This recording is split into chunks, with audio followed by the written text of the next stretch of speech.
welcome back to the CanadianGameDevs.com podcast. We took a week hiatus because Steve was having a tough week, but we are back stronger, better than ever for episode number 161. If you don't know, this is a weekly show covering all the games made in Canada and the people who create them. Often weekly. Steve, when was the last time we missed a week? Not since I started. Yeah, because when Sophia was born, You still did one. It was crazy. I didn't join. You, Brett, and Sebastian, I think. Right, yeah. You missed 1 week or 2 weeks. I feel like 2. Yeah. Because she was born on a Saturday, so there's no way I was doing the Sunday that followed. No, you definitely didn't. Yeah, it was 1 week was I think just me, Brett, and Sebastian, and then it was me, Sebastian, and Dell. And then you came back. Yeah. Then I came back. I don't remember the last time we missed a week. It's like Disney. It never closes, you know? Yeah, like Disney World. Yeah, exactly. We're exactly like Disney. Yeah. My name's Steven. So the PH and an A. So you'd think it's Stefan, but it's actually Steven. And joining me, of course, the man who started it all, Steven, but it's spelled PH and E, but we call him Steve. So it's Steven and Steve, and no one's ever confused, ever. Soon to be the president of CanadianGameDevs.com. Yes, we're making it official. Wink, wink. Steve proposed, and I said, yes, I'll be your business partner on CanadianGameDevs.com. There we go. And it's happening. That doesn't mean anything for the people listening, but just some paperwork on our end. We are, of course, supported by our amazing patrons over at patreon.com/CanadianGameDevs. You can back us there for special 2-day early access to the show, a Patreon-exclusive Discord, game key giveaways, discount codes for different Canadian gaming events. Remember events, Steve? I remember events. Oh, I miss events. In-person events, that is. Of course, there's remote events, as well as the knowledge that your support is helping us do what we do here and cover the Canadian gaming scene. How are you, Steve? How was your 2 weeks? It was good. You know, I'm a firm believer in the, like, you only have so much capacity for things. Like, I think it's because I played so many RPGs, but, like, you got the health bar, and things just eat away at your health bar, and sometimes you just need to, like, cut shit out. Yeah. And I took like a solid week and a half. I didn't really look at any video game news. Like, this is going to be a very reactionary podcast for me because I didn't really pay attention to anything. I didn't really even play that many games. Like, I really only played Avengers and dabbled in a few things here and there. Like, I just sort of kind of, chopped off the gaming part. And then like the next 2 weeks, I have short weeks at work. So just, I always get a little bit, I don't want to say depressed, but like kind of that feeling when the sun, gets a little bit lower. And why don't you want to say depression? Is it because like that's a diagnosed thing and you're not sure if that's what you got? Yeah, exactly. I don't want to I don't want to use that term lightly, basically. My girlfriend and I, we sometimes refer to it as being mellow, and we'll just ask like, "Are you feeling mellow today?" And we're like, "Yeah." And we're like, "Okay, we know what that means," Yeah, I feel that, and so just took a break and happy to be back. And like I said, I haven't paid attention to anything. I was just looking over the script or whatever that you always write, and just like I didn't see any of this shit. Well, we'll get into that. We're about to talk about, so it's going to be good. So I'm good. Excellent. I'm glad to hear it. Let's start with some events, Steve. We made fun of events because they're all online now, and that's not what you picture as an event. But we have 3 to plug for you this week. First up, the Breakfast Game Audio Club is returning for the first Wednesday of October, on October 7th. It's going to be from 9 a.m. to 12 p.m. on their Discord. Link to that in the show notes. The Breakfast Game Audio Club is, of course, a meeting of the minds of many game audio folks, or just people curious about it. You don't need to be a famous composer or someone who's worked on a bunch of games to go. It's generally a very casual hangout thing. And that's, once again, 9 a.m. Eastern, Wednesday, October 7th.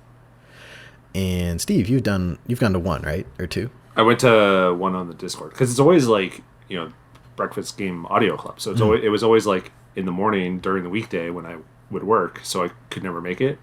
But I popped in one time to their Discord server and just said hello and whatnot. I was in the infancy of this. I remember the day this was all born as just a joke to make fun of Breakfast Club, like the movie.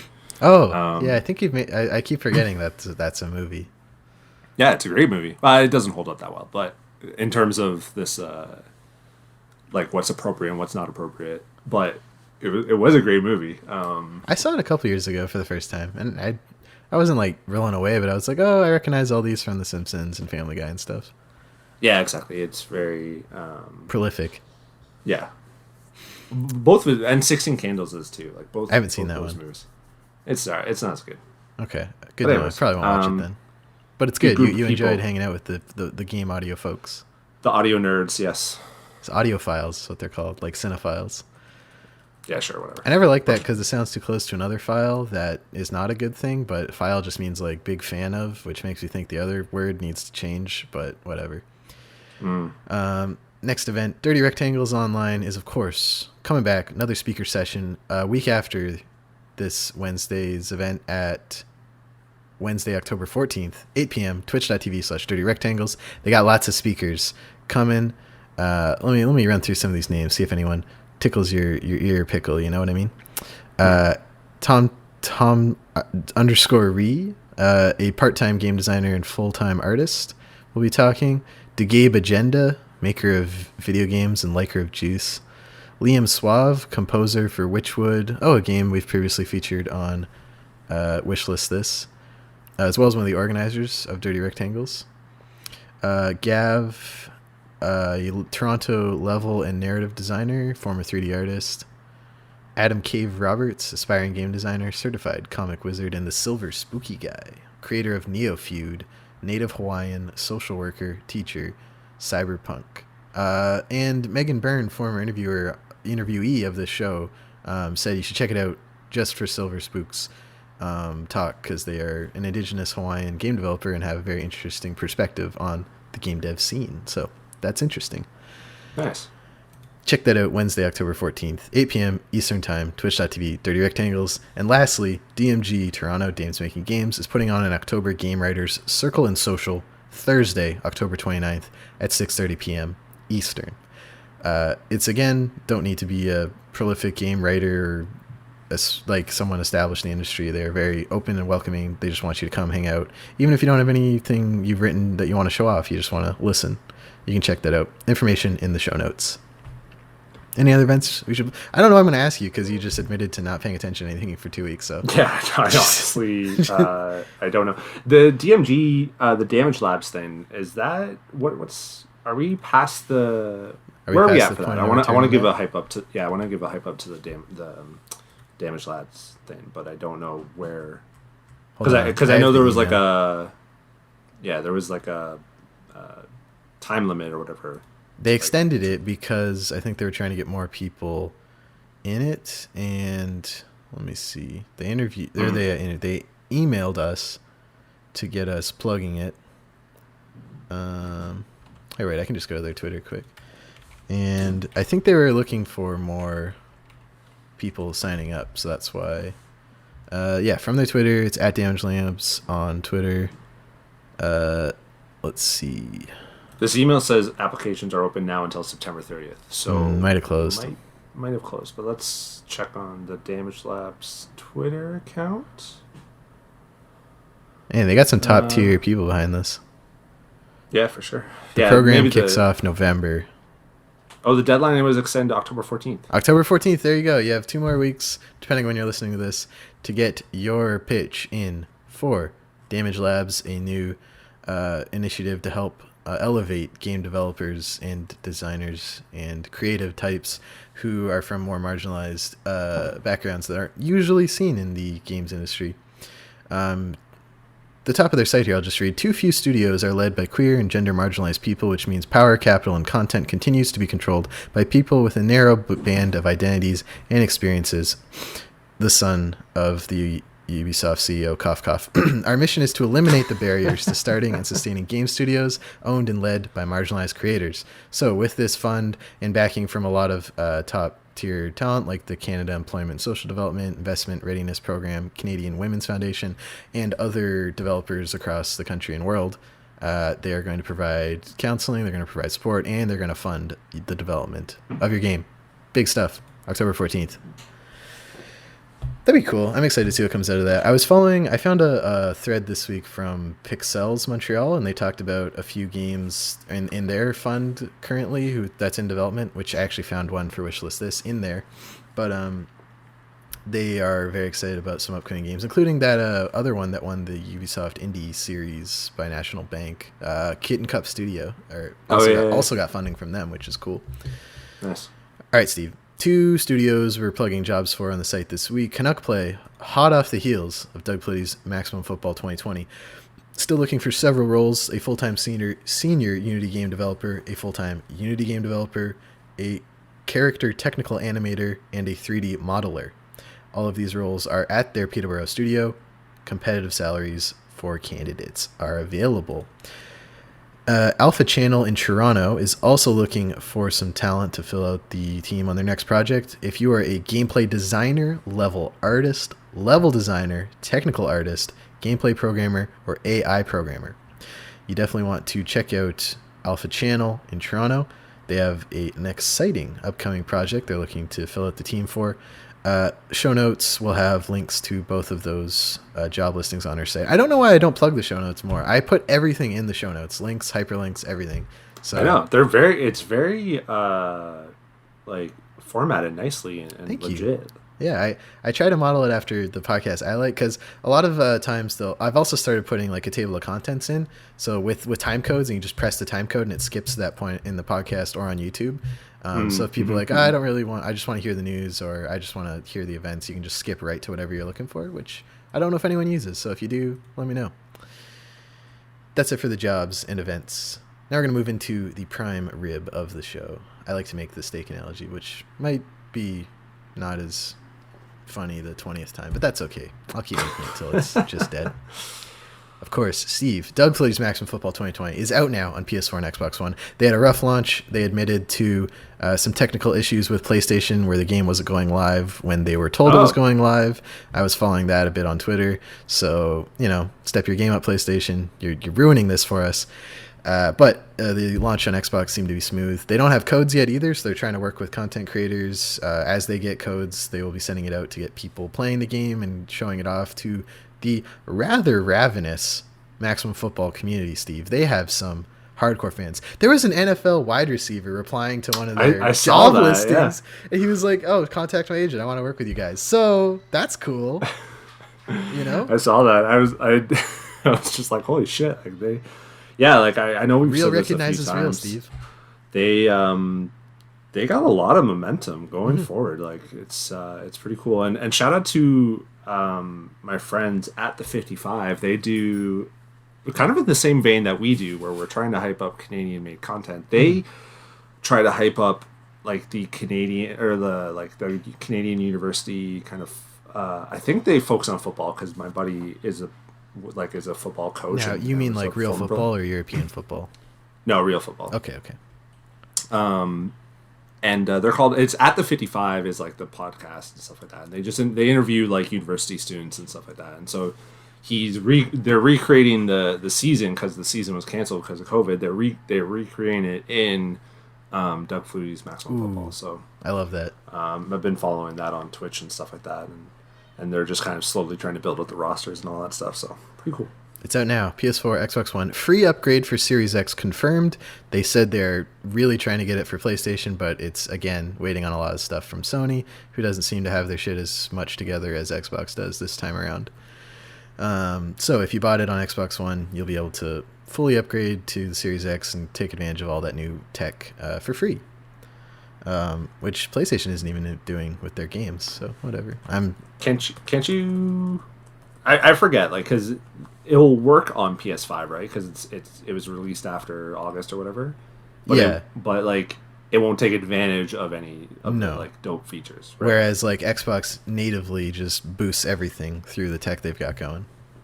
Right. It's pretty crazy. And then they also are trying to push developers to if they are releasing 2 versions, to just upgrade people who have the first. Yeah, I hear you. I have a theory, Steve. I was talking to a friend this week. I don't follow NHL as well as I did in elementary school, but I remember NHL 12 or 13, they added the 3-on-3 mode, which I really liked. And then a few years later, the legit NHL changed overtime to 3-on-3. And I want to know, do you think there's any maybe credibility to the theory that they sometimes maybe, because you have millions of people playing the NHL games, right? Do you think they would test rules in the game and see how it goes and maybe look at bringing that to the league, or is that crazy? No, I think there's some validity to that. I don't know about the hockey world, but I know like in baseball they test like new rules in like AAA and AA and stuff like that. But I mean, these games are like hyper realistic now. Like, you know, MLB 2020 and NHL and Madden 2020. Like these are games that have been developed and just like built upon for the last 3 decades pretty much. And every time there's a Super Bowl or championship, I read like in mainstream publications like, here's what the winner was decided in EA whatever, NFL or NHL, you know? Yeah, when there was no basketball, I got really into this one guy's YouTube channel who was basically like simming different like scenarios in NBA. So he would like put Michael Jordan, LeBron James into the same draft class and just see how they like evolved and stuff like that. And I was like, he just simmed like all these different scenarios and it was great. I was following it like so much, and like I got so excited when the Raptors like won a bunch of championships and stuff. It was a little too much. Heather made fun of me like so much about it. No, it's fine. I've been really into Blazeball, and that's like actually fake, not based on anything real. All right, next game I want to plug, Steve, for news. Broodstar is out now on Steam. It's a very, very tight retro shoot 'em up for the not nerdy. It's got roguelike elements, and the reason we're plugging it is the composer Leiss is from Edmonton, and they reached out to us and said, hey, this is my first big like game soundtrack that I'm pretty like stoked for, so we want to shout it out on the show. It's currently on Steam for $5.69 nice Canadian. That's cheaper than a grande drink at Starbucks, and I guarantee you this game will last you way longer.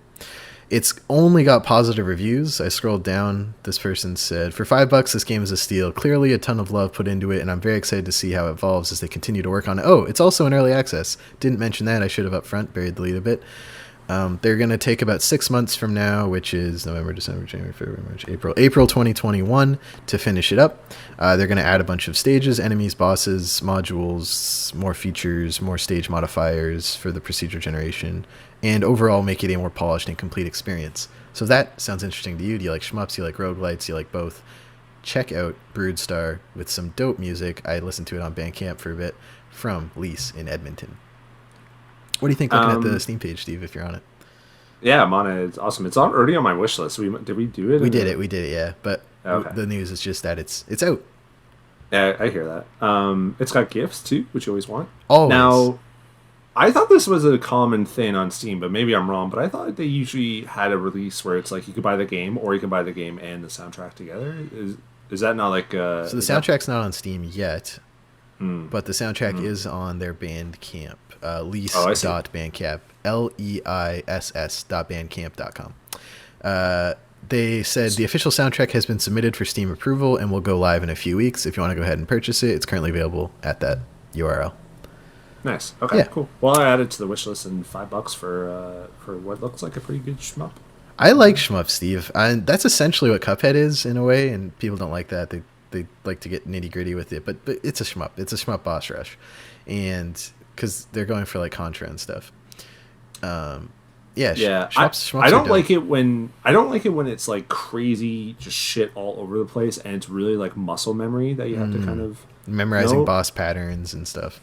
Yeah, but this doesn't look like that, and I think I've said this before. Like I always just want like cool weapons, and like cool unique shit like that, which I'm not, to be honest, I'm not really seeing in this. But I mean, for $5, like you can't go wrong. Like you said before, like I went to Starbucks earlier this week and bought a fucking lemonade for like $5. So yeah, it's gonna get better too. So you're investing in the game's future. Yeah, for sure. A lot. I'm seeing there's in the past day there's 12 reviews. The past week there's 12 reviews, all positive. Once they get to I think it's either 25 or 50, then it shows up at the top, and it'll be probably overwhelmingly positive if these reviews keep up. How come at the very top it says all reviews, 7 user reviews? Yeah, because once you get a certain point, then at the top they put like neutral, mostly positive, overwhelmingly positive. But they want a certain amount to start before they do that. I see. Yeah. Gotcha. Yeah, need more user reviews to generate a score is what it says when you hover over it. Okay. Broodstar. It's on Steam. Check it out. Dreamscaper, talked about on Wishlist this and the news several times, is getting a new update. It's called the Reflection Update. In addition to a new boss, the current early access version only had one. There's a new character, secret rooms, enchantment shops, and 20 powerful items for you to unlock and discover. In the GIF here, I'm looking at what they call the Whirling Current weapon. Also, my apologies for my cat. He's losing his mind. Going nuts. Yeah. He's just running all over the place. Well, just super excited for Dreamscaper game. Oh, me too. I played this on the channel, and we talked a bit about it on the show. Very, very tight. You would call it... I don't know. I'm bad at this. It's not twin stick. It's... but like you're attacking with the right stick and moving your character with the left stick and fighting in like a 3D sort of side perspective. It's great. I liked it. I would call that twin stick. I got to the end of the early access content pretty quick because it was just the first, like, I guess, level of the dungeon, then a boss fight, and then you went back to the bedroom is where you enter the dreamscape and you do all the roguelike stuff at night, and then there's a bunch of stuff during the day they're still padding out where you have relationships with people, go around, hang out. It's kind of like Persona actually in that way, but it's sort of roguelite in the end of day stuff. Actually, they're broadcasting right now on Steam. Yeah, watch the developer play. They say it's a roguelite exploration and relationship building game. And yeah, I highly recommend it. I'm a big fan. Early access on Steam. I'm not sure the price. Let me check quick so I can plug that for people. Ooh, it's at 560 reviews on Steam. Very positive, which... Nice. That's impressive. There's 41 people watching this stream right now? That can't be right. Hold on. At 8:45 on a Sunday? At the bottom left of the stream on the top of the Steam page, you see a little 41. I don't know what that means. I see 43. That's probably 43 people watching. That's wild. That's cool. 560 reviews, very positive, and it's currently $24.89 for the early access, and they want to be in early access for 6 months to a year, launched in August, so either next August or like, what's 6 months from August? October, November, December, January, February 2021. Doing a lot of mental math. Of you just quickly counting months. I'm not good at math, Steve. I'm sorry. I'm psyched for this next one. Ooh, all right, Steve. Ikenfell, long in development, indie gems, coming to Game Pass, Switch, and PC October 8th. Now, this is a Humble Original, or no, they have a special name for their publishing. Yeah, Humble Original, I got it right. October 8th, that's Thursday this week. Ikenfell, of course, we've covered it on Wishlist this, and we covered it a lot on the show. It's by Vancouver-based indie developer Chevy Ray. Shout out to Chevy, love your content, and... I had a good reply to something that they posted. I forget what it was. It was like a food opinion, and I was like, oh wow, this is the first time in my life I'm gonna have to separate the art from the artist here. And they thought that was funny. I forget the take. It was something about grilled cheese or something, but yeah, it's a coming to Switch, PS4, Xbox One, Windows Store, Humble Store, and Steam October 8th. Turn-based RPG with timing mechanics about a group of troublesome magic students. Is it PC Game Pass? Do we know, or is it? Let me see. I'm on the Larry Herb tweet here. Console and PC Game Pass. You got both. Oh, sick. Yep. And now that they've launched xCloud, I guess technically Android, because you can just stream it to your phone. Or, yeah, that's crazy. Yeah, I don't have an Android, but they're working on getting it on iOS. But Apple's being Apple. Yeah, they're being jerks about it. They buried the lead too, and he also kind of made fun of that because in the news.xbox announcement, it was like coming soon to Game Pass, Doom Eternal, Brutal Legend, Forza 7, and more. And then Chevy retweeted it and was like, hey, stoked to check out my game and more on Game Pass. But there's only like 5 games coming this month, so they were like, come on, just come on, just say the name of the game. Forza 7 wasn't already on Game Pass? Nope, I guess not. Oh. Isn't that? I thought all first-party games were just on there. I thought so too. Maybe there's a couple stragglers that they're just working on getting to PC, because a bunch of them, like Master Chief Collection, had to come later, even though Game Pass existed, but they just hadn't ported to PC yet. Interesting. Interesting. Anywho, check out Ikenfell. I'm very excited. It's on Game Pass, so we have no reason not to play it. And if you at home haven't signed up for Game Pass, it's $1 for the first month, and I highly recommend you check it out. Check out other Canadian indie gems like Star Renegades, Undermine, and now Ikenfell. Lots of great Canadian indies on Game Pass, Steve. I know, there's some good shit. Actually, I have to... It's been a while since I jumped on the Game Pass thing. I think I actually like canceled my thing just for the time being, but that's the thing. Like, I always just kind of re-up, because every time I go to like renew it, it's just still, it's $1. Like, it's the introductory price for me. They just, I don't know, they don't use cookies or something, or they just want people to like keep doing it. Or it's either $1 for the month, or I can get like the 3 months for $16 or whatever it is, like 3 months for 1 month for the price of one. I don't know. But did you see, by the way, this is aside from Ikenfell, did you see, by the way, that EB Games posted how much stuff would cost for the monthly? I did, and I actually went into EB Games yesterday. I went to the mall a little early to pick up my girlfriend, and I went and talked to him about it, and he was like, so a bunch of people on Reddit are saying October 5th, pre-orders go live. He said, I don't think that's true. I can't confirm that. Definitely check tomorrow. And he said it'll probably be this week, but we do know the prices. It's $29.99 for the Series S, 24 months payments, and $39.99 for Series X. And if you run the math on that, it is still cheaper. If you were going to buy the console up front and you were going to subscribe to Game Pass for 2 years, it works out to be slightly cheaper. And he told me it's going to go through RBC in Canada, because they're doing it differently in a bunch of different places, like in Australia and Finland and stuff. But in Canada, there's going to do just a credit check through RBC, and then you do the payments through RBC. And I'm already with RBC, so it's like even more convenient. Oh, would you have to like get an RBC account if you don't have one? No, you just have to I think log in and do the payment that way. Like when you log in to pay your hydro bill or something. Yeah, I got you. So with that knowledge that it is essentially the same price, I probably will just do the payment plan for a Series X and back-to-back console generations, get both at launch, because I'm an idiot.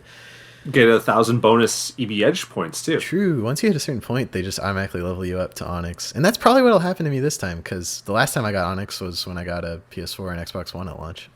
Yeah, same, actually.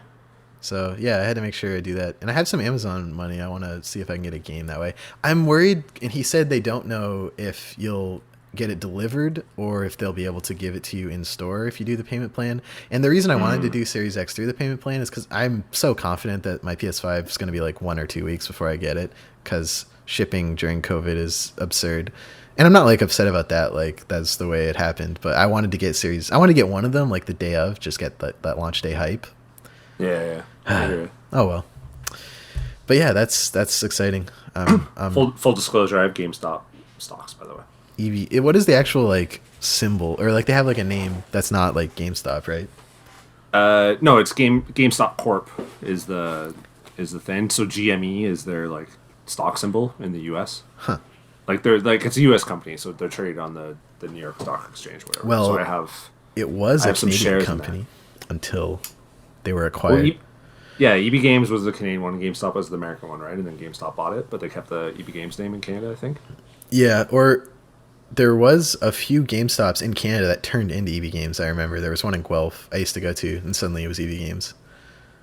There's in Owen Sound, which is where I'm from. There's EB Games that's been there like forever, like the one I went to in high school 20 years ago or whatever. And then there's one in the mall that's actually opened up after they were purchased, and it's a GameStop. And it's very, I feel like they purposely did that, making like casual people think that they might get better deals at one than the other or something like that. I mean, the GameStop deals are better whenever I look at those flyers. Like, yeah, they also do a lot of physical prints of indie games just through GameStop because they have a publishing arm now. And you can get like a bunch of indie games on a disc there, which is kind of cool. Yeah. Oh well, I'm gonna crack this right here. My girlfriend brought me Yeah. What is it? That's a Coca-Cola. Oh, nice. Straight from the teat of God, Steve. A normal Coke? I rock the Coca-Cola Zero. It's because you're old. I know. Next bit of news today. BC developer Offworld Industries Squad Just the name of the game is Squad. Leaves early access. I didn't know about this game until David in our Discord plugged it for me. I think this was 2 weeks ago now. And it's a massive game, completely under my radar. Hundreds of thousands of players. It's a 100-player kind of team deathmatch battle first-person shooter. It's being developed, of course, by Offworld Industries in British Columbia. They're in New Westminster. Not sure where that is in relation to Vancouver, Victoria, but they have a massive community. 100 players, 20 maps, 7 factions. They're currently at very positive 43,000 reviews on Steam. And yeah, it just left early access 2 weeks ago. Crazy. Holy crap. I had no idea about this game either. Somehow this massive Canadian project that's their studio's almost 50 people now all around the world. It's huge. And just left early access.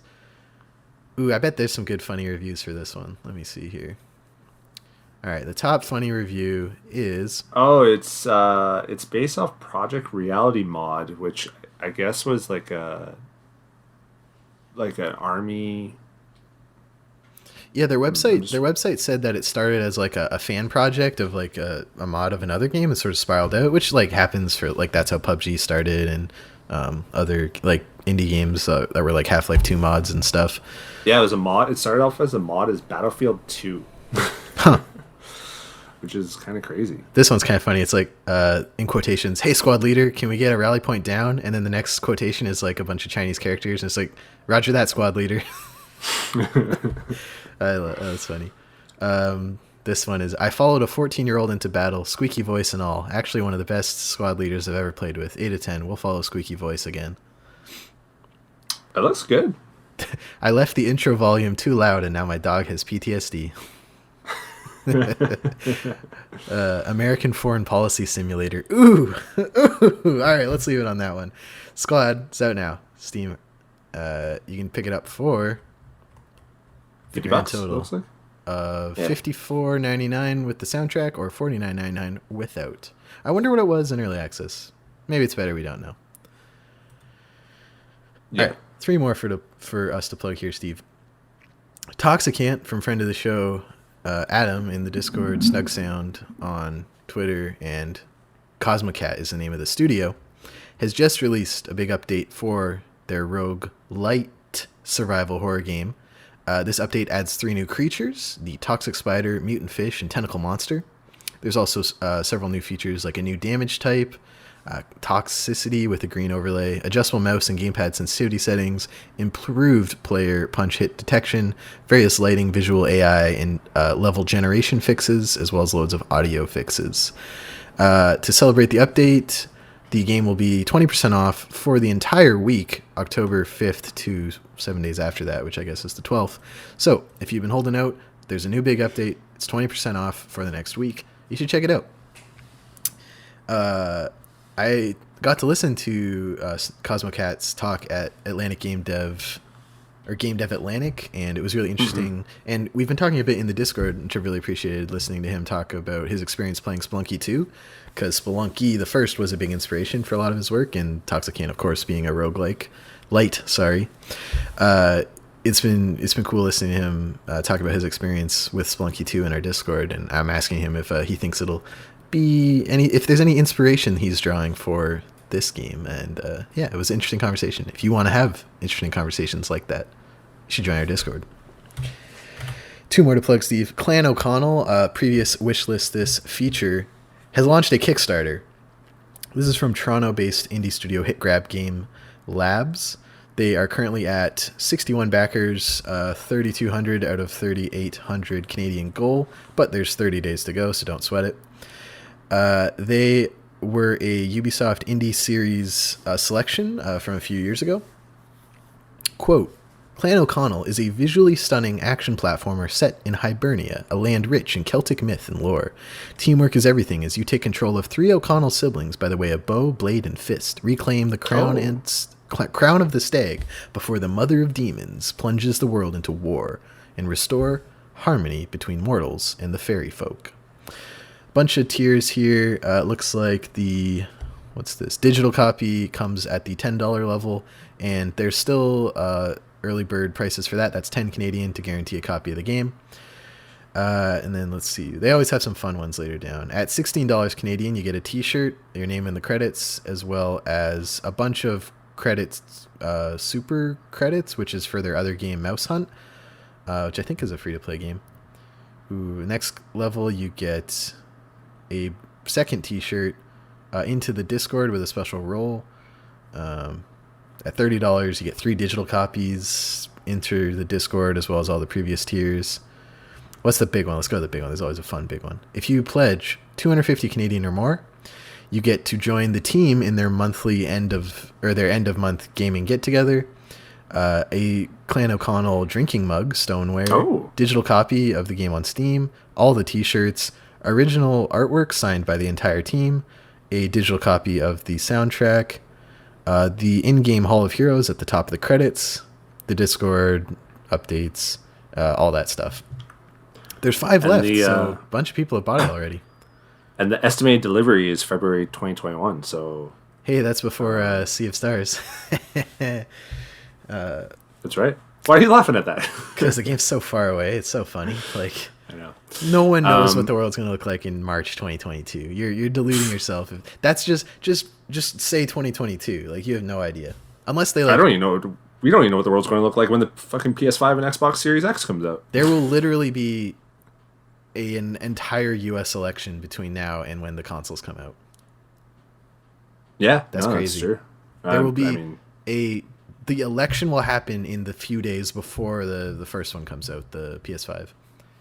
It's November 3rd, isn't it? Crazy. 10th. One's 10th, one's 12th. I think. Yeah, PS5. No, sorry, I meant the elections. Oh, elections on the...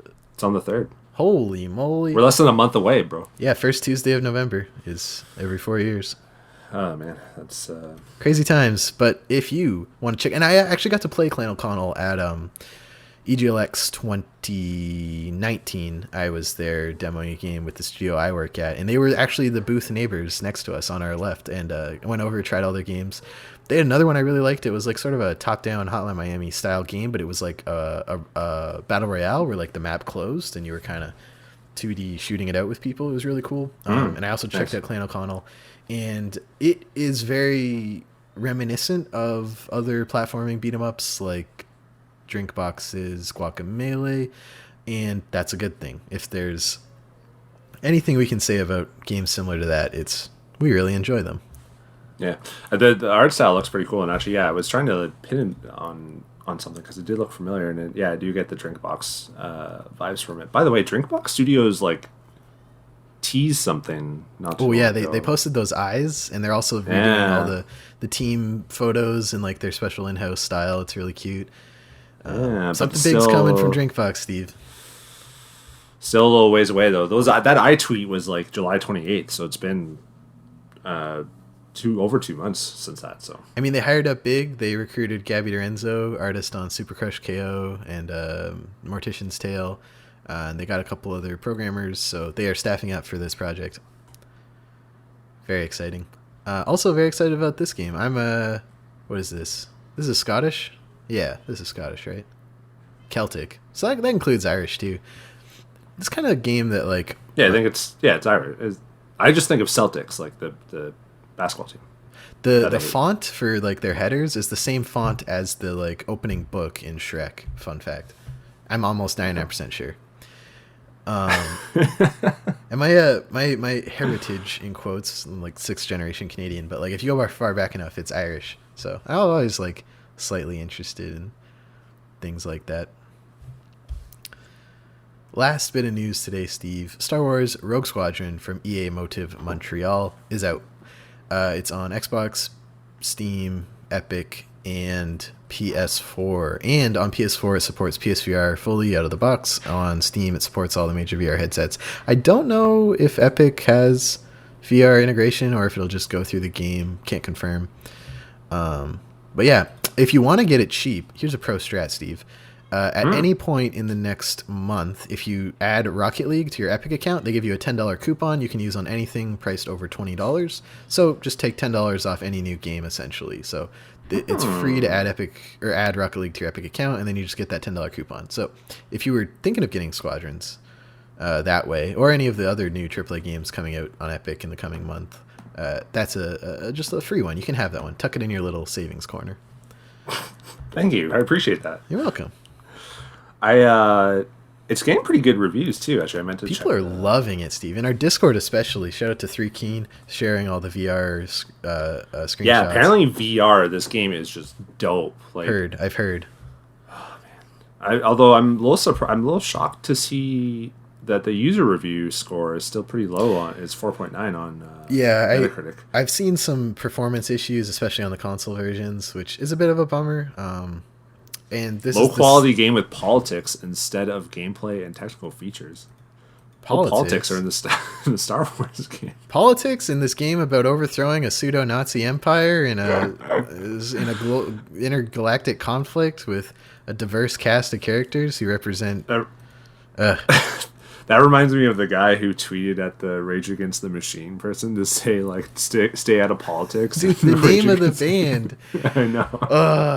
The thing I don't like and has never really tickled me the right way about Star Wars is in these games like Battlefront 2 where you play as the Stormtroopers, or in this one where you pick a side, the Stormtroopers were straight up inspired by, like, Third Reich uniforms and behaviors and, like, fascist ideology, and they're like in the start of episode 7, right? They land on the planet and just kill all the villagers because they just are claiming territory, right?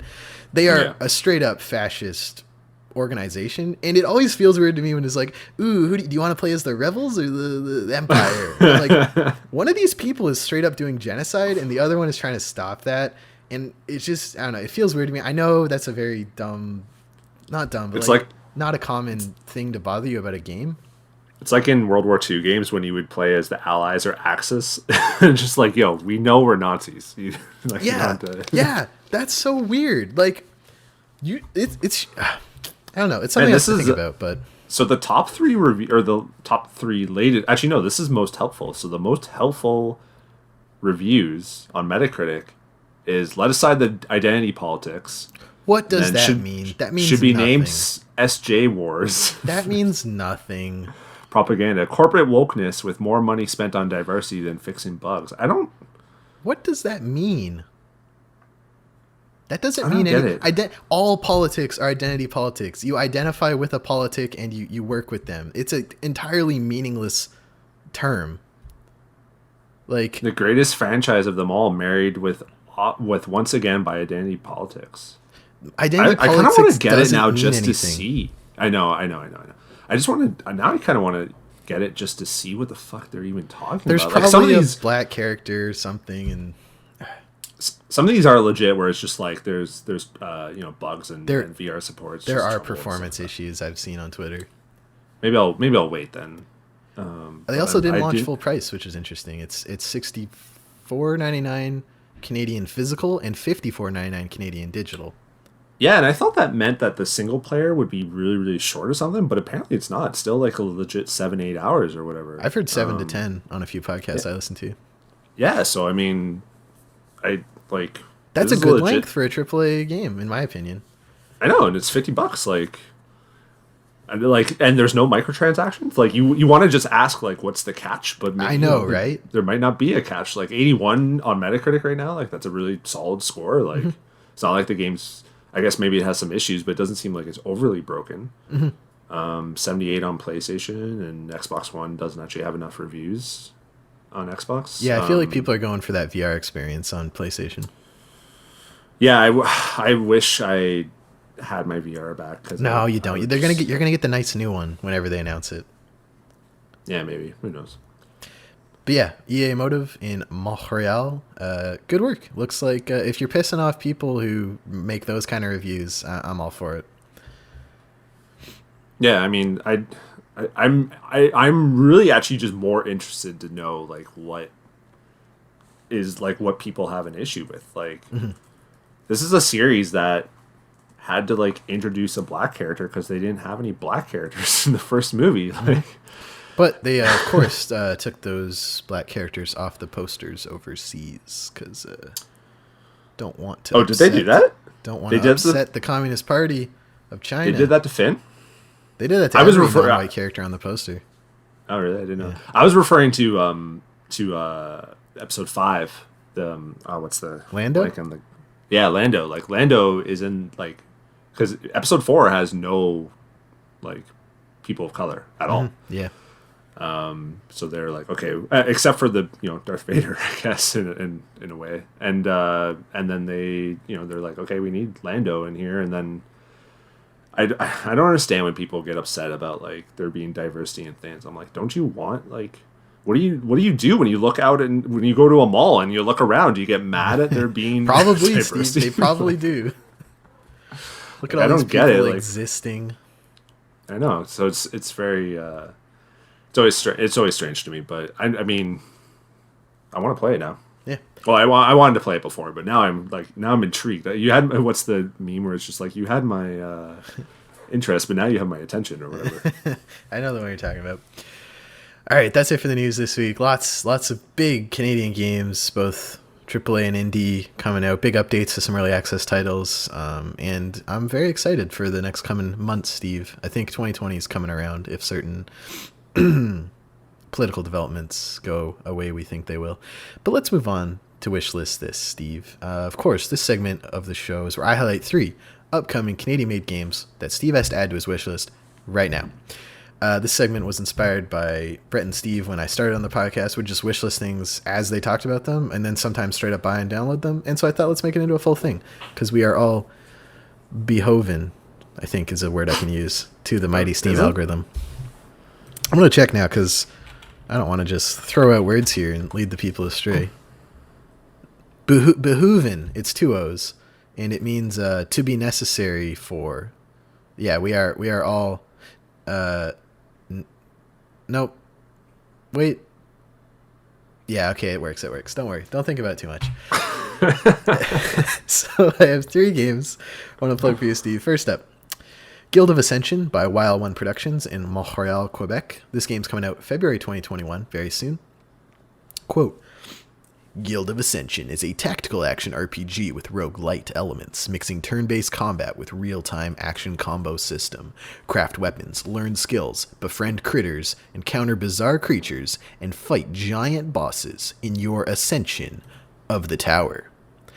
This game is a really cool art style I dig. It kind of reminds me of Dwarrows a little bit in the 3D like models and environments, but the UI is all kind of like stylized medieval ye olde art, which is pretty cool.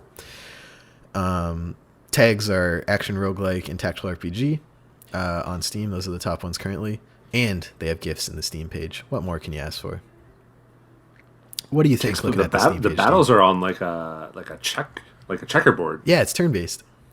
Kind of like a Fire Emblem style, you know? Yeah, which I'm usually not. The strategy RPGs I've never really been able to get into them. No, how come? Perfectly honest, I don't know. I've played quite a few, and like Heather is a huge fan of Fire Emblem and loves that series. And we bought a new strategy RPG this week for her to like play and whatnot. But it's never been. I like the turn-based RPGs, but for some reason you throw in like a checkerboard or whatever, and I kind of just lose interest. Nothing's really, and I've tried multiple ones like Final Fantasy Tactics, Fire Emblem, Shining Force, like so many, and I've never been able to get into them. But the graphic style on this I like. I agree. It's got that Dwarrows feel. Mm-hmm. It's roguelike. So Light? There is progress every time. Good. Sorry, excuse me. I had a Coke bubble burp. Every time you go back to the bottom of the tower, there's things you can do to upgrade your characters and party a little bit. Nice. Yeah, I dig it. You dig it, Steve, but do you dig it enough to add it to your Steam wishlist? That I did. Excellent. February 2021. What do you think of these GIFs? They have a bunch in there, and I like how they crop them to like fit the format of the page where it's like longer and narrow. Mm-hmm. Ooh, 1 player, 2 character. Oh, one. I see. Yeah, I mean the GIFs kind of seem like they get you like crafting better equipment and the bosses and stuff like that. They're good.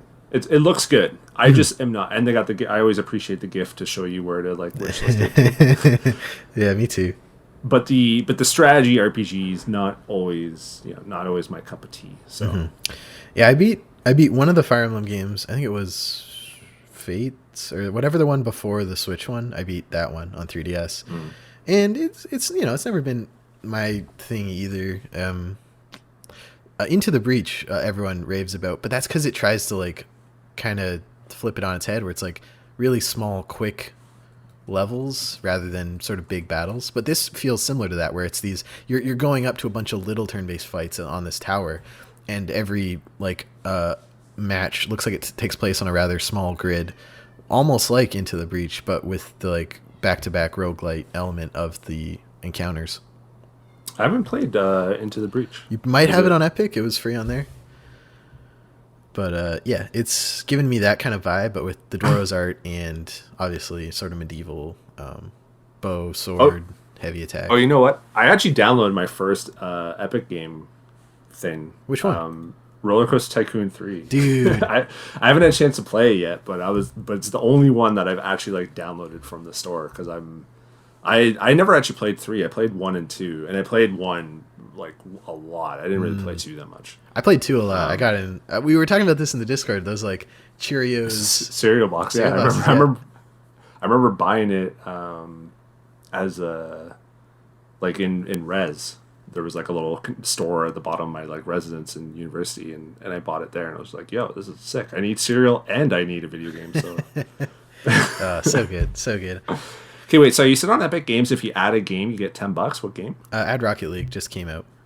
Oh, okay. Because they just went free to play. So oh, yeah, that's right. Yeah, that's a big incentive for them. And you can, I think they're like trying to get people to use it on the Battle Pass in Rocket League, which is just over $10 or under. So it's really smart. Like they're just giving money to people to use on your store to create an investment in that platform is just really smart business. Oh, so Rocket League has a Battle Pass now? They've had one for a while. It's called the Rocket Pass. I think it started 3 or 4 seasons ago. But now that they've gone free to play and on Epic Store, because Epic bought them a while back, they've sort of like reset from season 1, new Rocket Pass. There's a big Fortnite crossover event, so you play Fortnite, unlock things in Rocket League, play Rocket League, unlock Fortnite related things. So yeah, they are straight up just copying the Fortnite playbook onto Rocket League in a big way. It's cross-platform progression now, so my inventory is everywhere. It's cross-play. I was playing last night with my friend on Switch while I was on PC, and yeah, they've really just kind of overhauled the whole thing. I do have Into the Breach on my thing, so I'm there you go. Good one. It's from the people who made FTL, if you ever played that one. Next game today on Wishlist, this Frog Song by Brandon Braun.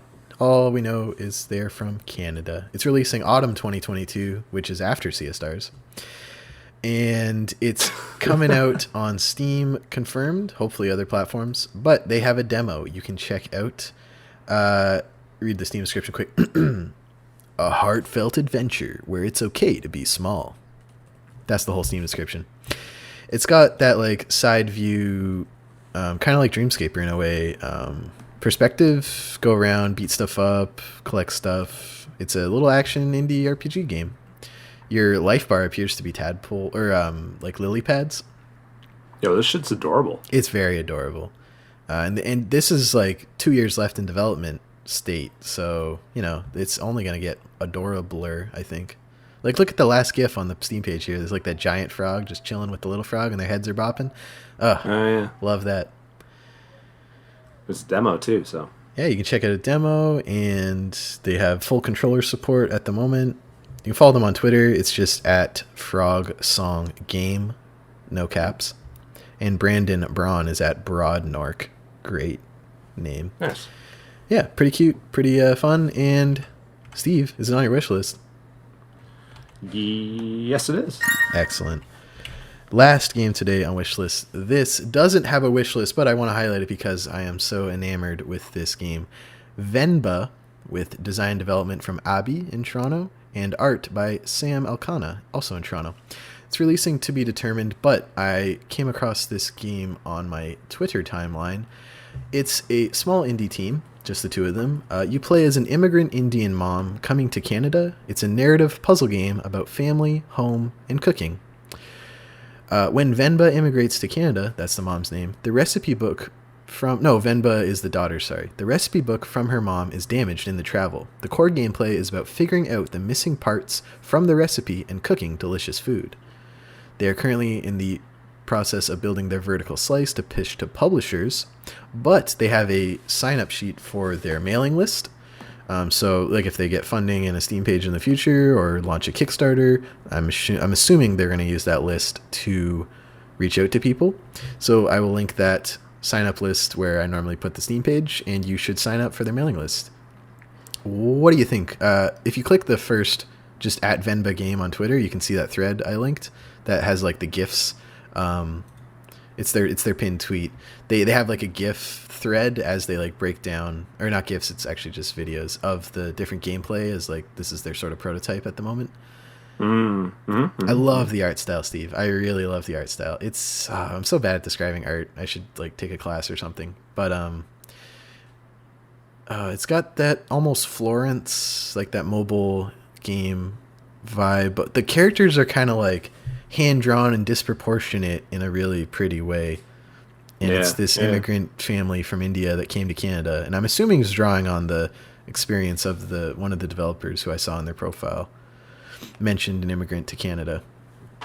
I added my name or my email to the email list. Excellent. We don't have an email jingle, but I'll count it as a wish list. Yeah, count it. And I retweeted it too. So actually, if you're listening to the podcast, you can just check our Twitter. But Venba Game, VENBA Game. Yeah, it looks pretty cool. Actually, I'm down to. I would definitely want to know more about this. So. Yeah, it's really fun. Like, one of the things I love about games is using games to describe to people an experience through interaction that they couldn't have themselves. Like, I'll never know what it's like to immigrate as a child to a new country where my parents don't speak the language and I'm trying to like adjust. And that's something you could experience in a documentary or in a piece of music where people speak about it. But in a game setting, I think there's a lot of potential there to, you know, not even just empathy, but like just understand different people's experiences and sort of broaden your understanding of the human experience, which I think is really cool. Mm-hmm. Yeah, like name another game. Play as an immigrant Indian mom in this narrative puzzle game about family, home, and cooking. That's probably the only game like that in existence. Yeah, I can't think of any. And all those Star Wars people would be so mad about it. Oh, they would be so mad. That's my litmus test for a game's effectiveness, is how much you can piss off the gamers. Yeah. So yeah, Venba, at Venba Game on Twitter. Developed in Toronto by some immigrants from India. Check it out. Nice. Got a few plugs for Discord discussion. Again, 2 weeks here, so a lot happened. But one big thing we made fun of in the Discord was that recast of the Spider-Man actor. For those of you at home who don't know, the original PS4 version of Spider-Man had a different face model than the new remastered version they're bringing to PS5. There's some conspiracies that he looks a little bit more like Tom Holland.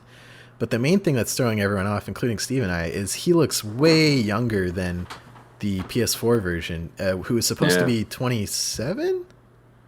24? Yeah, in his mid-20s, because he's been Spider-Man for a while or whatever. Yeah, you join him. Our story begins getting kicked out of his apartment after... I know, I love how he gets like evicted from his apartment, and that's like not even like a story point at all, like, other than it just happening. Like, it's not like his Aunt May is like concerned for his safety that her niece is like, or her nephew is now like homeless. Like, it's... it just happens, man. Gotta keep up with the change of times. It's New York City, baby. City never sleeps. York. So, but Concrete James. He just looks super young. Like, I'm not against it. Like, it looks like fine, but I'm just so confused because it doesn't seem to fit the Spider-Man that they already made. Like, it just looks like a younger Spider-Man. So yeah, it's also gonna like trip people up, I think, who had played the original and get the remaster and just don't follow gaming news. Like, can you imagine you're like, wait a minute, am I losing my mind, or is this a new Spider-Man? Yeah, maybe. I don't know. I feel like enough time is like, I don't think you really remember that or whatever. Or you can just do a quick Google search. He's like, pretty bland as a character. Are you going to play the remaster? Like, are you going to get that, or? I don't know. I have some Amazon money, so I was going to get some next gen games just off that, and it's like $20 more to get Miles Morales plus Spider-Man remastered. Yeah, but I'm not really going to play it again. Playing. You know? Yeah, that's the thing. I'm not really feeling about playing it, and I feel like when I finished it, I was like, that was dope. And then when I played the DLC, I was like, that was less dope. And I didn't like the DLC. I feel like after I play Miles Morales, I feel like that'll be enough Spider-Man for me. Like, I don't need to replay. Yeah, they're definitely working on 2 or whatever Spider-Verse maybe, but yeah, if anything, I would just play it like maybe 6 months leading up to the next, like the proper sequel. I want to do it again because they patched in an ultimate difficulty, kind of like how they did Grounded for Last of Us. I want to play again on ultimate, maybe like before the second one comes out. Yeah, but yeah, I don't know. I'll probably just get Miles and forget about it. It does look great though. Looking at those side by side screenshots, like they added ray tracing, so all the windows on all the buildings look super good. They look nice. It looks nice. Oh man, because that was the one thing, like playing the game, as soon as you slowed down and like just started running up a building, you're like, oh, this kind of looks like you had to copy and paste this a million times. But well, there was that joke about the pigeon or whatever. Yeah, there's so many. I have so many bugs. I made a little compilation for my YouTube called Spider-Man Bugs. Get it? Haha. And multiple times I found people T-posing or like stuff wouldn't load in, or I would. Yeah, it was definitely buggy, but still enjoyable, but padded to hell. Like Spider-Man 2018 was fine. Like it had the PS2 trappings of an open world with hundreds of collectibles. Like how many backpacks does this kid have? And those instant fail stealth sequences and the hacking mini games you could turn off in the menu. Like so many things about that game were phoned in, but the overall experience of flying around was super dope. Yeah.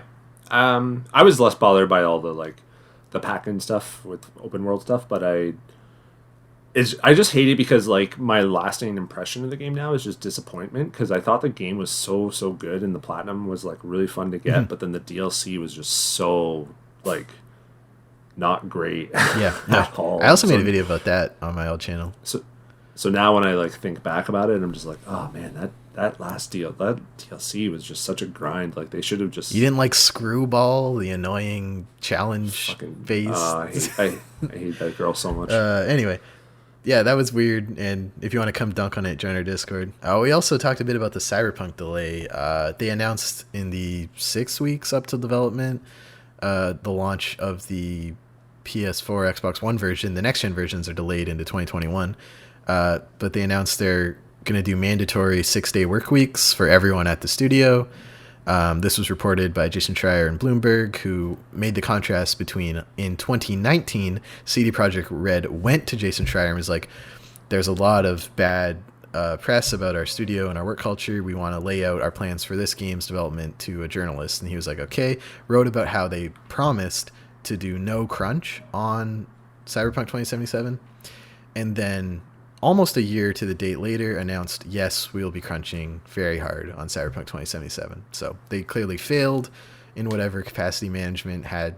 And with a studio this big, like this year, it became the biggest company in Poland, I think, or biggest game studio in Europe or something. Like they hit like some $1.5 billion market cap or something, which means they could delay this for years and be fine, but they won't, because maybe contracts with Xbox to get it out on, but it's not even coming to Series X anymore, even though they've been pushing it so hard. Like there's no reason not to delay it. Yeah, no, and it's already been delayed a few times, right? Like was it supposed to come out in March? 3 or 4 times. Yeah, I mean, it's just like, it's just shitty that they had to do it. I guess like they didn't have to do it though; they chose to. Or I guess that, yeah. Sorry, I guess it's shitty that they chose to do that after saying, you know, we're not going to do this. I don't know. I don't have like super strong opinions on like crunch and all that stuff, because I just get annoyed when like it's a discussion point and it's only like focused on game developers. Yeah, crunch is crunch is a problem of late stage capitalism where productivity needs to increase and profit needs to increase, but humans are the same as they were in the 60s, and at a certain point you just end up working more. Yeah, so I mean, there's definitely some arguments against crunch. There's no argument for crunch. No, what I'm saying is I'm not saying my words correctly right now. There's arguments, yeah, against crunch, but I don't know, like, is this really the best example? Because like it's 6-day weeks, it's 6 weeks until release. I guess it's mandatory. That's kind of fucked up. That's mandatory. 6-day work weeks, yeah. And you know there'll definitely be a culture at that studio of like, oh, you're going home at 6. It's we got to get this done. Everyone else, look, the boss is staying. You want to go home and go to your kids? What? Are you sure you don't want to stay and put a little bit more work in? Yeah. Like, No. just what's mandated, it's going to be beyond that, because that culture at a lot of studios like Naughty Dog and Sony Santa Monica and CD Projekt Red, where it's like the culture is overworking. And so it's not even like what the boss says. Like the boss they could have not put this press release out and still sort of been like, everyone work more. Mm. And yeah, it isn't an issue exclusive to games, like overwork and, you know, this pressure to put in more than your, because I'm assuming a lot of these people are on salary, so there might be overtime, and they said that 20% of the game's profit will get redistributed among all the workers. It should be 100%, but the issue is still that expectation to kill yourself to make this toy, you know? Yeah, no, I hear it. I mean, yeah, I've worked like the last like 7 or 8 weekends, and I fucking had to take like a break. So I mean, I know exactly like how this all feels. I don't even have deadlines. Like I don't really have like big ass deadlines like the game industry does. But it is just shitty. By the way, if you hear a baby crying in the background, it's just my baby crying. You got a baby, I got a cat. We're both dads in a way. Yeah. Your cat dad. Last two things we've been talking on the Discord. Squadrons, of course, dope. Been loving seeing the screenshots from 3 Keen, and everyone else chatting about the game. Yeah, it just looks like universally everyone in our Discord is just having a great time with Squadrons, for those who have it. Yeah, it's 3 Kreen. Shout out to 3 Kreen. And I just wanted to point out, I put in that fourth point, I got my next gen pre-orders. Yeah, you originally had a Best Buy pre-order and you switched to EB Games? I saw, a fan of the site who I've met through the site. One of the very earliest people that ever followed me that wasn't like a game developer. He like offered me his Best Buy one, but then I was just like, you know, if I get a PlayStation 1 at EB Games or whatever, then, you know, we'll just get rid of that. So I did. So Heather like managed to go into that next wave of pre-orders at EB Games and got one. And it's funny because like I'm now giving my PS4 Pro to my brother, so I'm not even going to get to trade in like the console, but whatever. Same brother you gave your Xbox to? No, the other one. Oh, okay. So I was like, yo, do you like? I asked. I was like, do you want the PS4 Pro? Because I know he talked in the past about getting one eventually, anyways, because he wants like a media center. And I was like, did you end up getting the Apple TV shit? And he's like, no. And I was like, here, you can just have this, blah blah blah blah. So he's getting my old PlayStation. I also gave him Zelda over this last weekend too, so he's getting a lot of shit from me. Should be grateful. So I got he is. So I got the PS5 and then Xbox. I actually just went onto Walmart and pre-ordered the Xbox. The Series S? Yeah, Series S. And then I called my mom because I use her account because she has 10% discount like for life at Walmart because she used to work there and worked there for like 25 years and then got let go and just gets to keep it. So I called her and it's her credit card on file. I called her and I put it on my credit card. And I was like, yo, just FYI, you're going to get an email about you pre-ordering a $450 console. And she's like, oh, put it on my Walmart card because I get more points. Like I got 3 times the points when I order through Walmart. And I was like, all right, fine. So I canceled my Xbox Series S pre-order and then pre-ordered another one and put it on her credit card. With no issue, like at all. It was like way easier than the PS5 stuff. So. Yeah, Xbox really knocked it out of the park this time around. Yeah. So I'm covered on next gen, so I'm good. There you go. And I'm gonna probably get the X on the payment plan. We talked a bit before we started recording that the Canadian prices are up, but it'll just happen sometime this week. It goes live, and they did set aside a bunch for the payment plan, so that was something I was asking about a few weeks ago. Yeah, nice. Yeah, and the prices seem pretty legit. So the only thing is like you got to be like you're tied in. Yeah, don't miss a month. Like, or because like if I get the Xbox Series S and I don't want to like have GamePass for a bit, I could just stop it. Whereas you're like locked in at $30. So here's the other thing I was thinking about, Steve. I've had Netflix since grade 9 or 10, and it started at like $6.99 Canadian and has like steadily grown to like what is that now, $12.99, $13.99. But that means I'm guaranteed that price for Game Pass for 2 years, which is that's a good point. That's something else I'm considering because Game Pass is an absurd value. which makes me think they're getting users on to pull the Netflix approach of like slowly increase it as people get committed to it. So yeah, I mean, next month they could be like Game Pass is $20 now, and I think most of the people would be like, yeah, that makes sense. But like when Halo Infinite comes out, I could see them like increasing the price by $2 or $3. Yeah, but that's what I'm saying is with this plan, I've signed something that says I'm paying this and getting this, so I'm stuck on that price. And it stacks, I mentioned before. So like once I'm done, my existing Game Pass will still it'll still be that 8 months I have left or whatever. Yeah, that's a good point. It's pretty cool. So yeah, that's what we're doing. Join our Discord, talk to us. Let's close out the show with what we've been playing, Steve. You haven't played a lot. I also haven't played a lot, but somehow you managed to play more than me. Let's start with you. I always go first. Marvel's Avengers, you still love it. It's better than Fallout 76. Still, it's certainly more buggier than Fallout 76. But you like it more? Yeah, I do like it more. Okay. There's a few little things here and there that I kind of just like really appreciate about the game. Like when you're playing solo, the game is not online. Like you can pause it. It's awesome. Like as someone with a kid who wants to crawl around and put shit in her mouth, like, and I got to make sure she doesn't die. Like it's super wicked. I don't know if another games of service game does that where, you know, if you're playing Division or Destiny, like if you're just playing by yourself, you're still online. Yeah, the game keeps playing when you pause. Yeah, so I've been playing with a friend, and it's like much better playing with like someone else. I just like the game just needs a roadmap. We just need to see the future because like once you hit that like level cap, there isn't really much reason to play with the character, and I'm very close to that, and my friend's already at it with one of the characters, and I'm starting to see the repetitiveness and stuff. And they don't have enough enemies in there, like any of the bosses. Like there's really only 2 main bosses. I heard there's 3, like Taskmaster, MODOK, and someone else.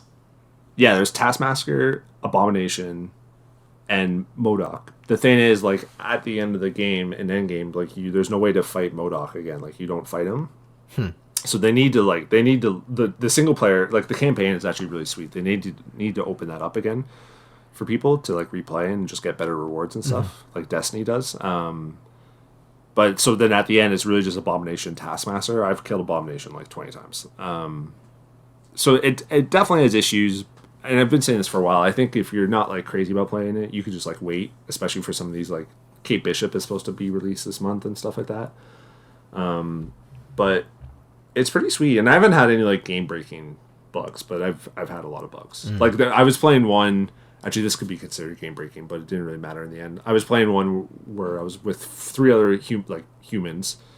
We were fighting, and I was connecting with people. I could feel the hits, and I was doing damage, but the health bars were not going down at all. That feels bad. And there's turrets and stuff, and usually they're just like 1 or 2 hits from destroying them. And I was like just chucking at just hitting a turret, and it wasn't dying. I was like, I don't think I'm doing damage, despite the fact that the numbers are popping. So I was just like completely useless, but they wouldn't know it because I was trying to fight people, but I'm like, oh, this game it's got issues, man. Yeah. It's way buggier than Fallout 76, like way, way, way buggier. But I just kind of like it's just superhero fun. Like it's just, I don't know, I'm enjoying it. Like I'll probably stop talking about it afterwards because I don't think I really have anything new to say, but I do think, like, you know, if you haven't picked it up now, you could just wait until like they fix your shit and get the PS5 version out and all that stuff. And you know, Kate Bishop's supposed to be out, and then Black Panther, and then Hawkeye and Spider-Man at some point. It really needs cross play as well. Like it desperately needs cross play. I'm sure that's a monumental technical challenge. Yeah, and I mean they got money, whatever. I don't know how that's going to work with Spider-Man and all that stuff, but like they desperately need it because just trying to matchmake, like there doesn't seem to be enough players. I don't know if they're getting the player base. Who? Like on Steam, people are showing like the peaks, and it's just like it's kind of dying on Steam. And on PlayStation, there's a quick match option you could do where you get bonus XP if you do it, and you just get thrown into different people's. And I've waited like numerous times, and I don't get thrown into any games. So I'm just like, either this is broken, or which it could be. I wouldn't put it past the game, or there's not enough people playing. Ouch. Which could be both. Ouch. Could be both. So it needs some help, but I mean, it's on them. They should have just they really could have just delayed it. I feel like I have a bit more of a patience with some of these things than other people. There's no shortage of games. Like delay it. Take your time. Yeah. But I don't know. I guess they decided to release it when they released it. There's no movie to coincide with. Like, there's like, make it a spring 2021 or fall 2021 game, you know? Yeah, like with the PS, like, or even just like when the PS5 would have came out, they fixed apparently 1,000 bugs. That first big update, like, I saw that. Yeah, it was like, you guys launched a game with 1,000 bugs. Oh my god, that you fixed in 2 weeks. Like, there's no way you fix that shit in 2 weeks. You need like, yeah, they were taking it takes way big first update. It takes way longer than that to fix a one bug. So it was ridiculous. And then the Mario collection, which is just like so disappointing. I'm with you on that. I read Patrick Klepik's review on Waypoint, and he was making the comparison I was making of it in our Discord of, like, you look at the way Activision's treated Tony Hawk Remaster, the Spyro Remaster, the Crash Remaster, and they take what the game felt like and almost looked like in your imagination or your recollection and made that into a game you could play and enjoy in current year, right? And they didn't do that. I mean, that's how that's how I feel about Resident Evil 2. Like, Resident Evil 2 is probably my favorite game this generation. And, like, you know, a revamped Mario 64 could have just easily been one of the best games ever. Mm-hmm. But instead, I just play it, and I'm like, fuck, this camera is just balls. And, like, so much stuff in the game, I'm just like, oh my god, this is so just fucking annoying. I watched the Digital Foundry review of it, and they detected, they put, like, side by side with the original, and the audio for a lot of Mario's actions is delayed by like a few milliseconds, and they put it right next to it, and then you're like, oh yeah, it is, like, compared to the original. Is that something you noticed playing it? No, I didn't notice at all. Apparently what they also did is they inverted Y opposite, and you can't change it. So I forget now, because I only played it the once, and to be honest, like, with Nintendo, I'm just kind of like done with Nintendo, to be honest. Like, until Breath of the Wild 2. Yeah, I mean, Breath of the Wild 2 is probably the only thing that could really get me back. Because, like, it's just so much shit, man. Like, I know it doesn't, most people don't care, but, like, just no trophies, no online, like, solid functionality, and just... What, you don't like opening your phone to do voice chat, and you can't close the app, or else it closes the voice chat, and you gotta connect. And you can only do you can only voice chat, like, in the game. Like, if you're in the lobby waiting, you can't voice chat then. And you have to add each game as you get it to the app to do voice chat with. Oh my god, it's so, like, they're just so annoying with things, and I'm just like, I'm kind of just done with, like, it's sort of how I feel like when I was done with the 3DS. Mm-hmm. Like, after I played Link Between Worlds. Mm-hmm. I was just like, I'm fucking done with this system, man. Like, there's so many other games to choose, and, like, I'm not gonna play this. Like, Mario 64 was, like, way better in my memory. Mm-hmm. Of just, like, I might try Galaxy, because I remember, like, Galaxy was dope. Mm-hmm. And I didn't really, like, Sunshine, I don't really have any, like, I played a little bit of it, and I was like, whatever, this is fine.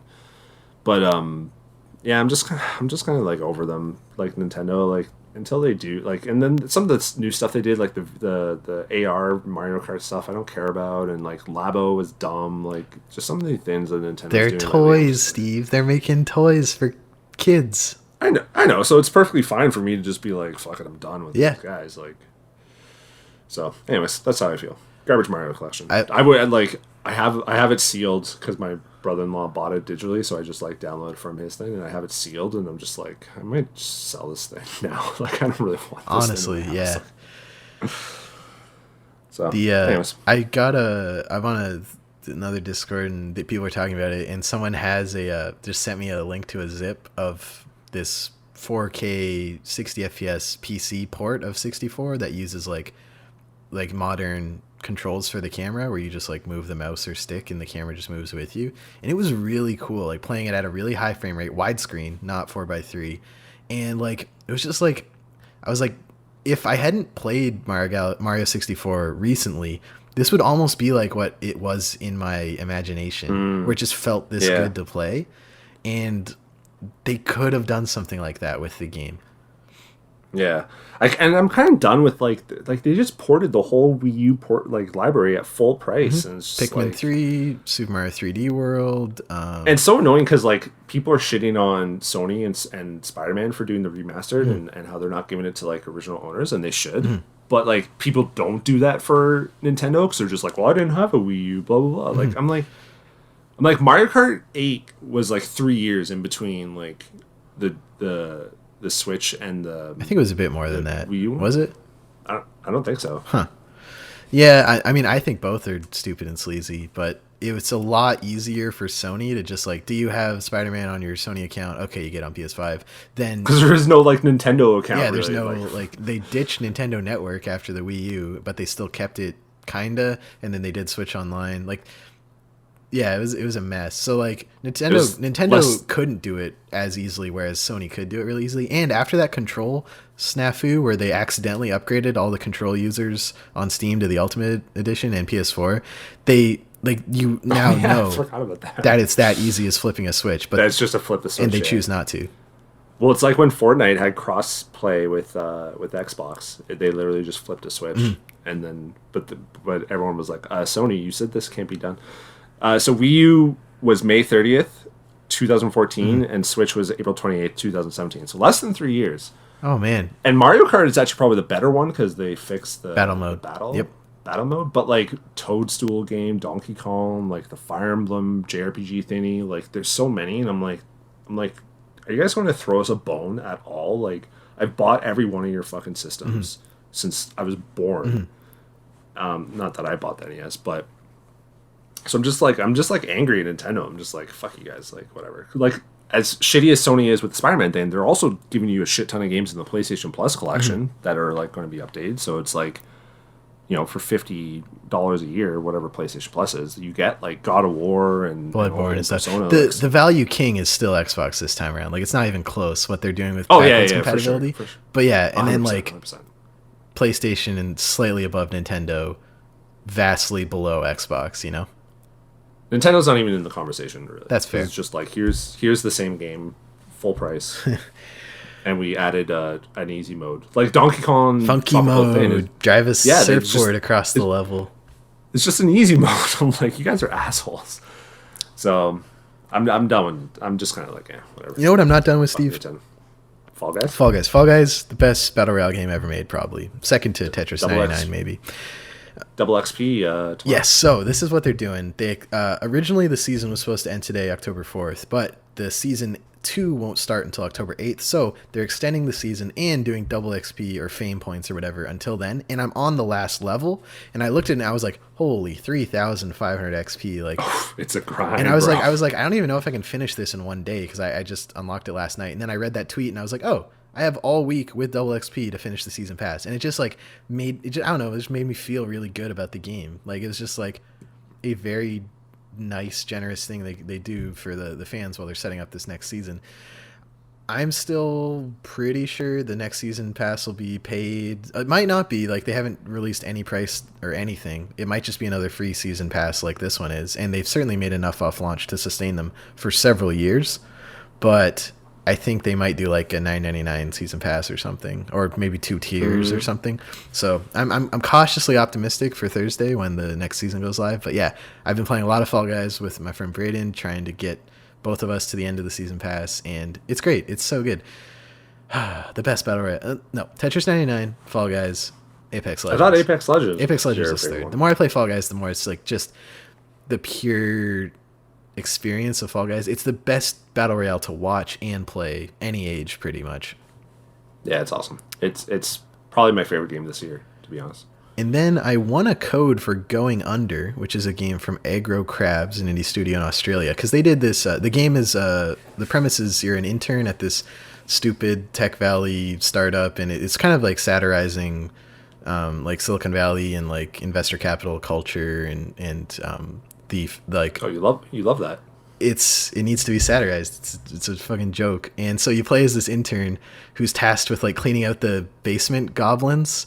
When she was hired as like a marketing intern, she's like it's a free internship. But so the whole game is sort of satirizing this internship, do it for the exposure, Silicon Valley dude culture. And it's really pretty. And I won it in this contest where they're like, please describe your worst employment experience on like a reply to this tweet. And I talked about the story where at the Indian restaurant I worked at, they picked up a fridge off the side of the road and we're in the basement trying to figure it out. And Mohammed, the one guy, was Like, just, I don't think he was qualified. He's not an electrician or anything. And he was just like messing with wires behind it. And then like gave me a wire and he was like, hold this. And so I held it and then he plugged it in.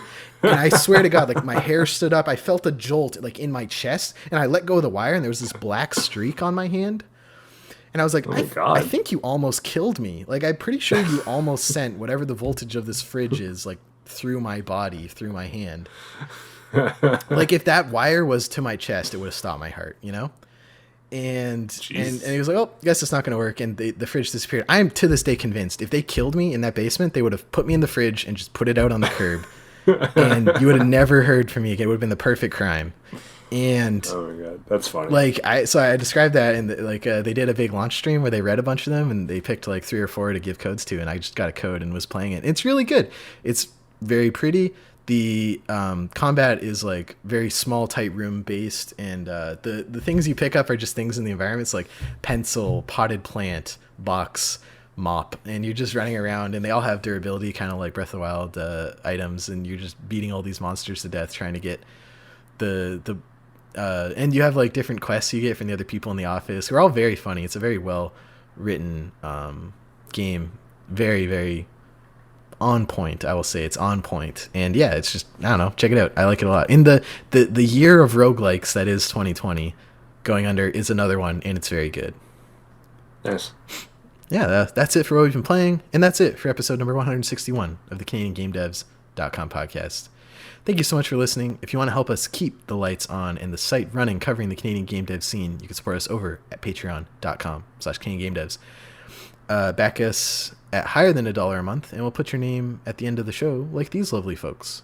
Shout out to Aaron McLeod, Canuck Play, David Nagy, E. Beer, Elizabeth Avery, Hanel, Jean Leggett, Jeff Shepstone, Jeffrey Canham, Kai Hutchins, Nicholas A. Zorko, Nav from the Academy of Games, Pixelnots_Alex, Sean Hayden, and Stacey H. Thank you so much, patrons, and everyone else who backs us at $1 or another lower amount.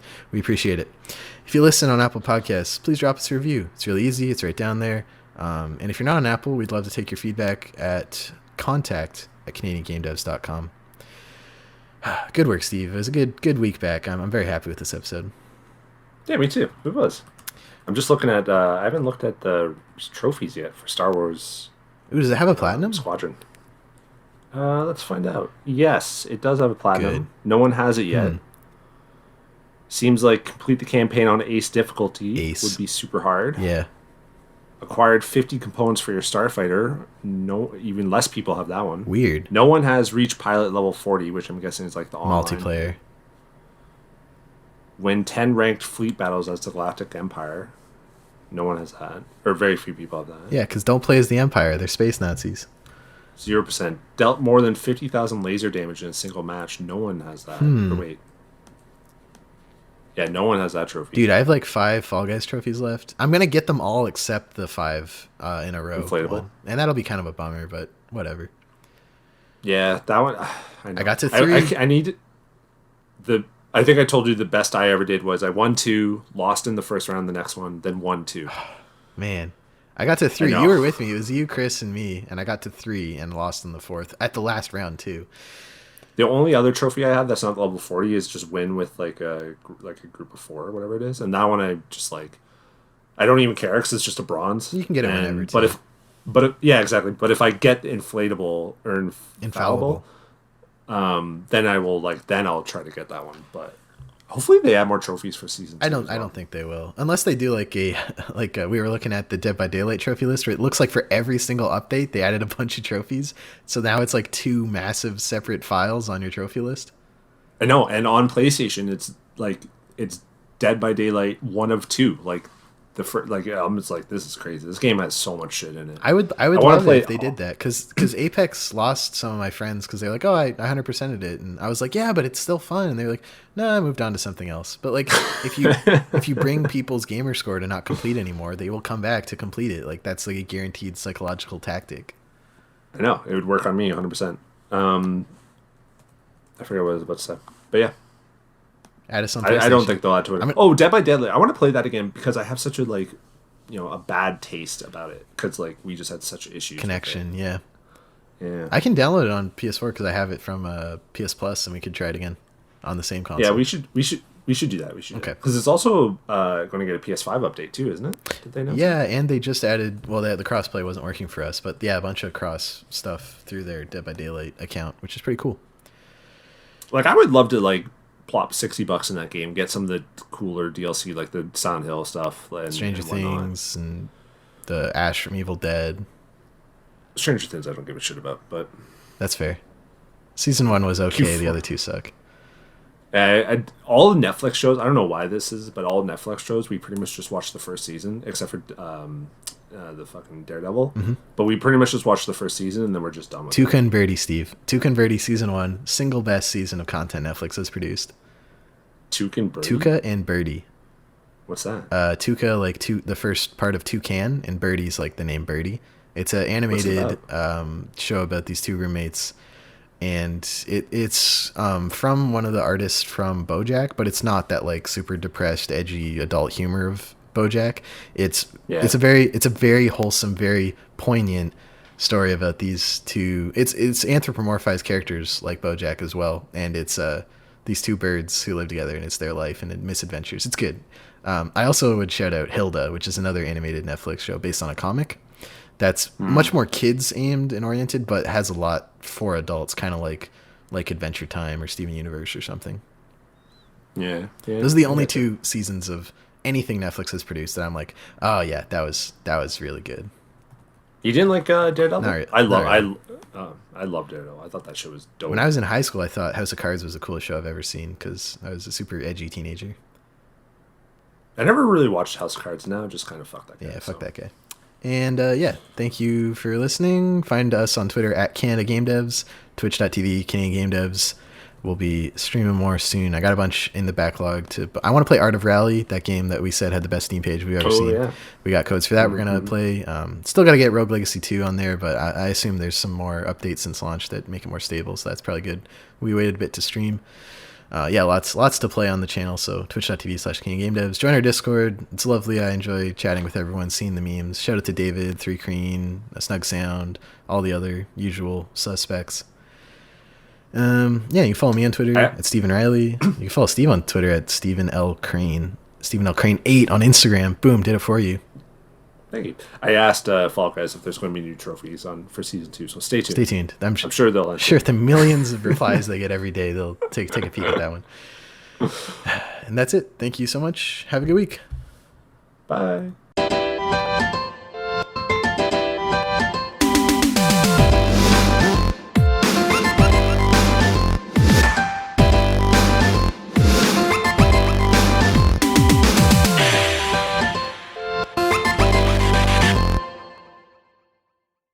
I'm 4 seconds behind. I'm 2.8 seconds ahead. If we could unfold the future, the present would be our greatest care. Yeah. I don't know what that means. Yeah, I don't get it either. It's 1 a.m. in Paris. It's 2:19 in Mother Russia. Alright, start the backup. Wait, we're in Russia. Russia would have multiple. Oh, true. In Moscow, it's 2:19. Oh, okay. I think China is a country that like would normally be like 3 or 4 time zones, but they just say fuck you and they're just all one time zone. Good. It's time zones are the worst. Like, it would save so much headache for so many people if it was a universal time zone. Wait, how would that work? When like 2 a.m. be like a completely different 2 a.m. for everyone though? Yeah, but you would just like adapt as you go. Like, you don't have to convert. Like, the conversion is where a lot of the mistakes happen, and that's what caused a lot of people headaches. Like, you know what noon is for you, and then when you go to a new country, you're like, what time is it? And you're like, it's like this time, but here that means sunrise, and then you just reorient yourself. But then like Japan's like normal work, instead of like 9 to 5, it's their normal working hour is like the opposite. 5 a.m. to or whatever, or 9 p.m. to. Yeah, it would just be whatever the reverse is. I don't like that. I don't subscribe to that. See, people just don't get it because we're used to what we have now, but the change would work. It's like the same way a metric. But I don't think the problem is that big of a deal though. Well, I would love to. I think daylight savings time is fucking garbage, but I don't think time zones are garbage. Time zones are garbage. They make no sense. I disagree. It makes complete sense. I watched a really good video on it that I'm forgetting now, but it was the same reason. Like everyone had different measurements for a while, and then everyone switched to metric, but the U.S. and Israel, I think. Yeah, and so every year there's like some like 4,000 to 6,000 deaths in the U.S. because of failed like conversions on medicines or different things, and like one of the Mars rovers crashed because they messed up the kilometers to miles conversion. It cost like $30 billion, and like every 2 or 3 years there's a plane crash because someone mixed up the gallons and liters of fuel. But like metric to imperial doesn't make sense at all because it's not based 10 like the metric system is. But have you ever looked? The time zone stuff does make sense. No, because you can just say whatever you want. That's why China's like the whole thing's one time zone, and we all just work on it together, and it works. China does whatever they want. It's true. They have bigger problems than their time zone thing. You look at the. But I like the idea of like noon being like, you know, quote unquote, when the sun is at the top of the, like is above you or whatever. But it isn't everywhere. It changes rapidly. No, it's not. No, but if there's no time zone, then noon it could be like technically like 2 a.m. or whatever, or like completely dark.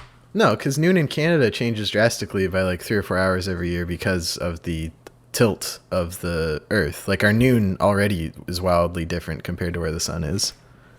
No, but if everyone is just on the same, if it's just noon across the entire Earth, mm-hmm. then you have a noon in Japan that's completely different than a noon in France, which is completely different than a noon in Canada or whatever. Mm-hmm. And I don't like that. I feel like that causes just as much issues. There's only one way to find out. Let's just do it and see. Yeah, let's just do it and see. We should sim it in like something. Like how they use World of Warcraft for like infectious diseases or whatever. Yeah, or the new Borderlands DLC. One of like the mini games is actually on the back end. It's like an RNA sequence thing that they partnered with the university to help them. So like when players are solving puzzles, they're like unwinding strands of RNA, which helps with like stem cell research. Remember Folding at Home? Yeah, I played that and I was like, this sucks. Same. So the Gearbox people were like, people don't want to know they're helping, so we just disguise it as like a mini game and people do it. Nice. Yeah. All right, let's get rolling here.